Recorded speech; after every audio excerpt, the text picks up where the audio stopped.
മനസ്സിലുണ്ടോ മാക്സിലുണ്ട്. Max Wedding Centre, Pattambi, Kuttanad, Koppam and Kacheri.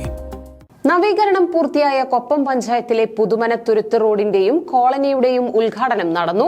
Pattambi block panchayat president Geetha Manikandan ഉദ്ഘാടനം നിർവഹിച്ചു. പട്ടാമ്പി ബ്ലോക്ക് പഞ്ചായത്ത് 11 ലക്ഷം രൂപ ചിലവഴിച്ച് നവീകരിച്ച കൊപ്പം പഞ്ചായത്തിലെ പുതുമനത്തുരുത്ത് റോഡിന്റെയും കോളനിയുടെയും ഉദ്ഘാടനമാണ് നടന്നത്. പട്ടാമ്പി ബ്ലോക്ക് പഞ്ചായത്ത് പ്രസിഡന്റ് ഗീത മണികണ്ഠൻ ഉദ്ഘാടനം നിർവഹിച്ചു.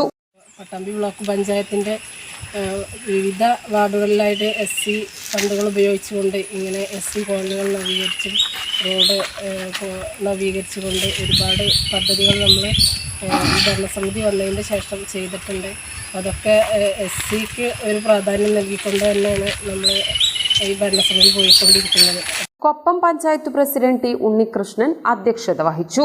Block panchayat vice president KA Rasheed, Koppam panchayat member AP Abhilash, AP Ramdas master, ഗീലർ പുലാശ്ശേരി, രവി സരോവരം, TK ഷുക്കൂർ, AK മുസ്തഫ, സുരേഷ് കല്ലിടുമ്പിൽ, രാജീവ് പുലാശ്ശേരി എന്നിവർ പങ്കെടുത്ത് സംസാരിച്ചു.